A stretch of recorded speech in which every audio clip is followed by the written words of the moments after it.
কেমন আছো বন্ধুরা? যদি আমার কথা জিজ্ঞাসা করো আমি বলবো ওই ভালো মন্দ মিশিয়ে কোনো এক প্রকার আছে। ভালো যে কারণে আছি সেই কথাটা তোমাদের কিছুদিন পরই জানাবো, আর মন্দ যে কারণে আছি সেটা হলো এখনো কিন্তু আমরা বিচার পেলাম না। কিসের বিচার? ভুলে গেলে? দেখছি তো চারিদিকে যা অবস্থা, সবাই তো আস্তে আস্তে ভুলতেই বসেছে। আর যাই করো, মাথায় রাখতে হবে এখনো কিন্তু আমরা তিলোত্তমা দিদির সঠিক বিচার পাইনি। দোষীদের শাস্তি হোক, এটাই আমাদের একমাত্র দাবি। যাই হোক, সেদিন আমরা গেছিলাম একটা অনুষ্ঠান বাড়িতে, বলতে পারো আমার এক দাদার ছেলের রাইস সেরিমানিতে। ঢুকে খুঁজতে খুঁজতে পুচকেটার দেখা পেয়েছি। বাবা, সবার কোলে কোলে দেখছি এদিক ওদিক ঘুরে বেড়াচ্ছে। একটু কোলে নিতে চাইলাম, কিন্তু ওর তখন মুড হলো না বলে আমরাও খাবার দিকে চলে এলাম। ভাবলাম একটু স্ন্যাক্স খেয়ে তারপর ওকে গিয়ে পাকড়াও করবো। ফার্স্টেই নিয়ে নিলাম হরেক রকম কাবাব, হারিয়ালি কাবাব, রেশমি কাবাব, সাথে কিন্তু ছিল চপ, মানে ওই ফিশ চপ, ভেজ চপ। এরপর একটা দই বড়া খেয়েই চোখে পড়লো আইসক্রিম, যেটা দেখে আর লোভ সামলাতে পারিনি। এইবার ভাবলাম যাই, অনেক হয়েছে, এবার পুচকেটাকে নিয়ে না আদর করলে আমার আর মন ভরছে না। লোকের কোলে কোলে ঘুরছিল, আর আমি বাচ্চাদের আদর করতে এত ভালোবাসি যে কখন আমার কোলে আসবে আমি সেটারই অপেক্ষা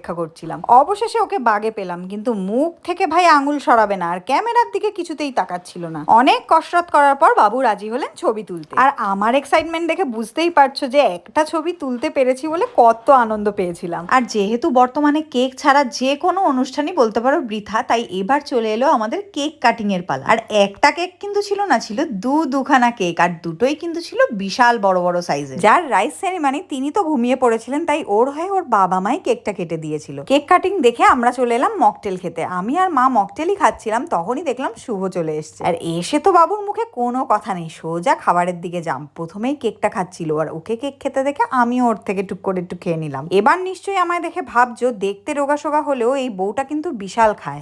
একবার স্ন্যাক্স আইটেম খেয়ে আবার যদি নিই, লোকে তো এইসব কথা বলবেই, কিন্তু না, এটা আমার জন্য নিচ্ছি না, নিচ্ছি আমার পতিদেবের জন্য। যেহেতু আমার আগে ভাগেই টেস্ট করা হয়ে গেছিল, তাই ও বললো যেগুলো তোমার ভালো লেগেছে সেই স্ন্যাক্স আইটেম গুলোই খালি আমায় বেছে দাও। কারণ যথেষ্ট রাতও হয়ে গেছিল, তাই স্ন্যাক্স আইটেম খেয়ে পেট ভরে লাভ নেই, কারণ মেন কোর্সে জাম্প দিতে হবে। তো বলতে না বলতে আমরা মেন কোর্সের দিকে এগিয়েও গেছি, মানে খেতে বসে পড়েছি। মেনু কার্ডটা একটু হেজি আসলেও পজ করলে তোমরা আইটেম গুলো দেখে নিতে পারবে। আচ্ছা, তোমাদেরকে চলো একটা প্রশ্ন করি, বলো তো মেনু কার্ডে কখানা টোটাল আইটেম ছিল? আর আমি দেখো এখানে বসে বসে বোর হচ্ছিলাম বলে শুভ আমাকে দেখে হাসছিল। সামনে খাবারের প্লেট নিয়ে যদি বসে থাকি আর যদি খাবার না আসে, হা করে তাকিয়ে থাকতে কেমন একটা বোরিংই লাগে। আর একজনকে দেখো, মানে আমার দেওর, প্লেট এখন ওর কিন্তু খালি, খাবার এসে চলে গেল, কিন্তু ও এখান থেকে শুরু করবে না, শুরু করবে একদম মাছ মাংসের আইটেম থেকে। দেখো বলতে না বলতেই আমাদের প্লেটে চলে এলো ফিশ ডায়মন্ড ফ্রাই, এরপর প্লেটে পড়ে গেল ভাতের সাথে কাতলা কালিয়া। চলো এবার তবে একটা কমেন্ট পড়ে নেওয়া যাক। আমাকে সৌরভ প্রামাণিক বলছে মোটামুটি সবটাই ঠিক ছিল, কিন্তু দিদি তোমার নাইটি পরে ঠাকুরের প্রতি শ্রদ্ধা এটা অন্যতম ছিল। ভাই তুমি কথাটা এমন ভাবে বললে আমার মনে হলো আমি নাইটি না মিনি স্কার্ট পরে পুজো দিতে বসেছিলাম।